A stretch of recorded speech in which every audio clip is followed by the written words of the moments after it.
regreso con ustedes. Estamos hablando sobre el proceso electoral 2015 en Sonora. Yo quisiera preguntarles, Omar, ¿cómo ves tú los próximos días? Estamos a prácticamente un mes más de campañas para poder llegar a las elecciones. ¿Cómo ves que se van a desarrollar estos días? Bueno, yo creo ¿Más que de sí. lo mismo o vamos a ver un cambio? No, definitivamente va a ser más de lo mismo. Aquí Más escuchable, más duro. yo creo que, como dicen los jóvenes de hoy, no está cantado el tiro. Sí, tanto PRI como PAN van a continuar con el proceso. Yo espero que alguno de los dos candidatos llame a la prudencia y tratando de deslindar definitivamente todo este asunto de las campañas negras, ¿no? Porque la gente no se lo merece. Nosotros como ciudadanos no nos merecemos esas cosas. No nos importa saber esas cosas. Lo que nosotros queremos es solucionar los problemas. Sí, sí, sí. Y es lo que la mayoría de las personas buscan. Comentábamos hace poquito sobre la cuestión de las encuestas en el sur. O sea, en el sur mucha gente tiene infinidad de necesidades y nadie se las responde.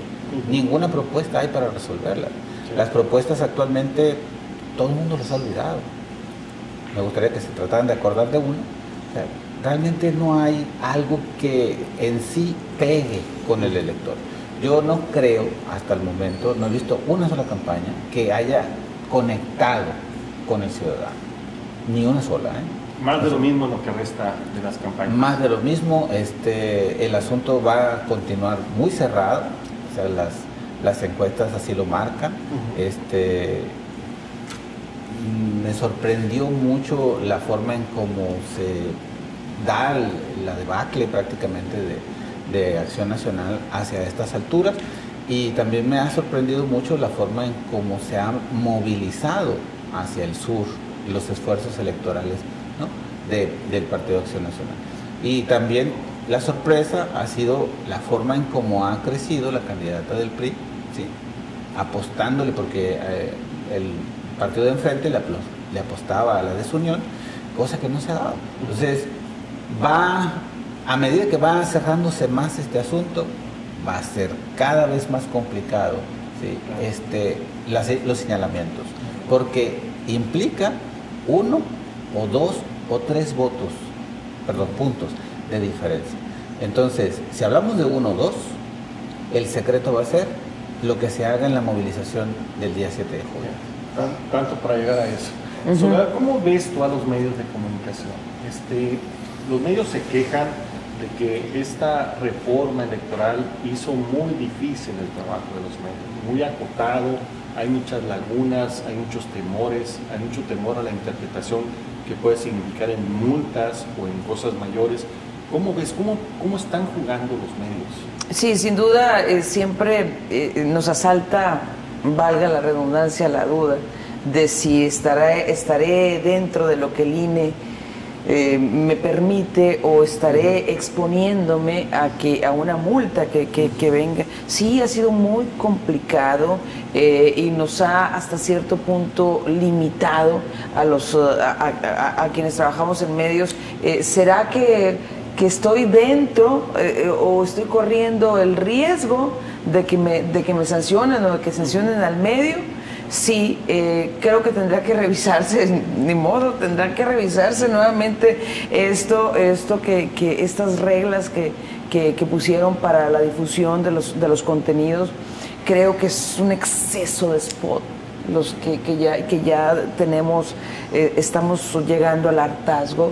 Creo que también, ahí, como coloquialmente se dice, puede que les haya salido el tiro por la culata, y que habremos de evaluar qué tanto funcionó o cuánto no. Las encuestas dicen que de poco o nada han funcionado. Exactamente. Los medios tradicionales, por llamarlo de alguna manera, porque no hemos hablado de la irrupción en este proceso de lo que son las redes sociales, que son casi es la posibilidad de cada uno de nosotros de tener su propio medio, sí, si tenemos acceso a un teléfono inteligente o manejamos una red social. ¿Están pensando en esta campaña las redes sociales? Las redes sociales sí hacen ruido, sí, y sí, de alguna manera definen también o orientan los contenidos de los medios tradicionales. Si bien es cierto, no tienen todavía el peso que puede otorgársele a un medio tradicional, no podemos desestimarla, porque muchas veces, insisto, el medio tradicional sigue el ritmo de la red social para definir su contenido o hace referencia a lo que dice la red social en sus contenidos. Entonces, complejo, sí, para aterrizar en lo que tú me preguntas, complejo veo este momento para los medios de comunicación, para quienes hacemos opinión. No podemos opinar luego porque nos crucifican en las redes sociales. Sí, yo ayer subí un comentario en el que consideraba que el candidato del PRI al gobierno municipal de Hermosillo pues estaba, bajo mi punto de vista, errando su estrategia, y de inmediato, o sea, me llovieron críticas de chayotera y demás, y cosas por el estilo. Y a todos nos ha pasado en determinado momento, más ahora con la facilidad, insisto, que el ciudadano y los troles especialmente tienen para las redes sociales. Hemos estado viendo, por ejemplo, los últimos días, cómo estas lonas que aparecieron y que han generado también un movimiento entre las mujeres políticas y no políticas, comunicadoras y no comunicadoras, pero ahí también hay un movimiento y una participación generada por ¿qué lo masificó? Pues las redes sociales. No tanto los medios de comunicación tradicionales, porque los primeros que pusieron, ahora sí, atención, foco en el asunto, fueron las redes sociales. Claro. Está habiendo una especie de simbiosis, se dan profundidad unos a otros. Unos a otros, así como años atrás.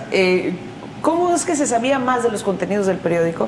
Bueno, porque las estaciones de radio basaban sus contenidos en la lectura del periódico. Después fue evolucionando y las estaciones de radio fueron conformando poco a poco sus equipos de noticias, ¿sí? Entonces fueron generando sus propios contenidos.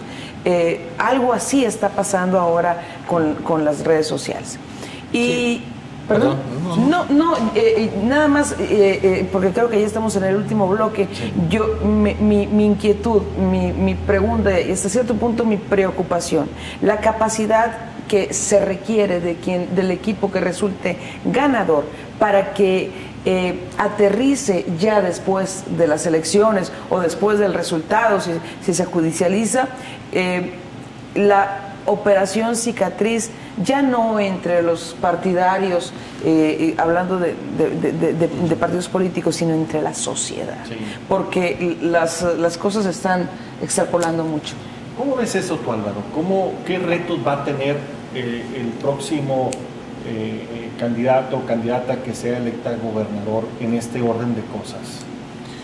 Bueno, yo veo cosas que la contienda se va a cerrar muchísimo, porque así es la historia reciente de la política electoral. Artificial fue, y en las encuestas eran artificiales, medían algo artificial, el que un candidato tuviera más de 12 puntos o 15 puntos de diferencia respecto al otro. Eso no era cierto, pues.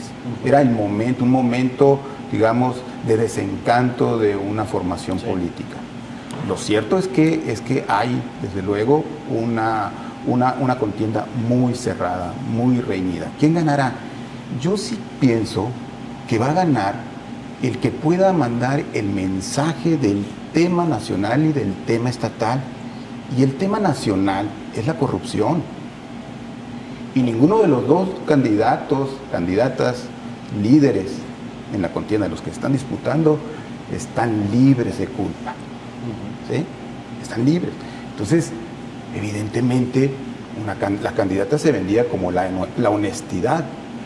Pues las campañas de contraste revelaron que no era tanto, pues. Y la imagen del candidato azul era la del candidato que venía de un gobierno caracterizado por la corrupción, supuestamente. Estamos frente a dos candidatos que las campañas sucias nos han dibujado exactamente lo que son. Y yo creo que para eso sirven las campañas, para que no votemos desinformados y sin saber por quiénes vamos a votar.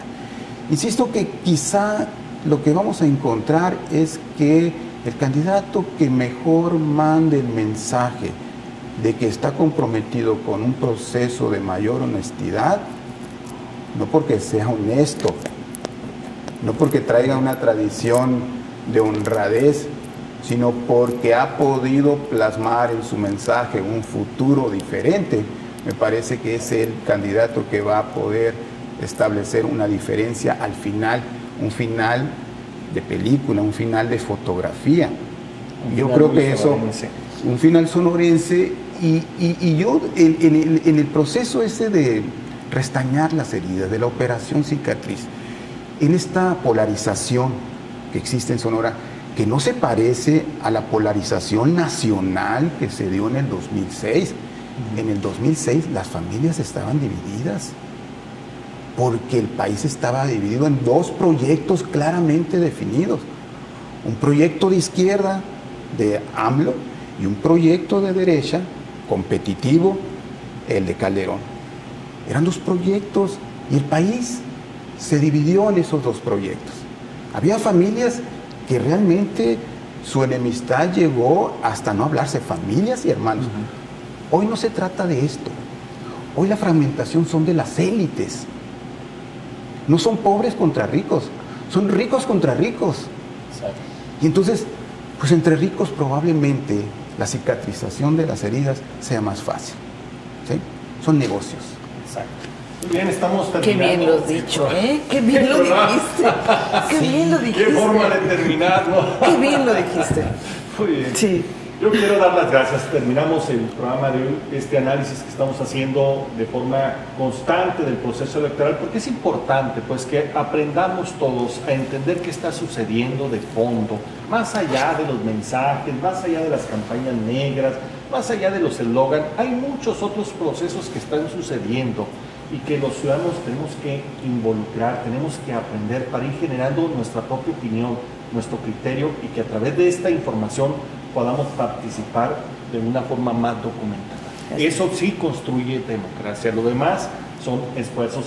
Quiero dar las gracias a todos ustedes por vernos seguido el día de hoy y los esperamos en el próximo programa sobre el análisis del proceso electoral 2015.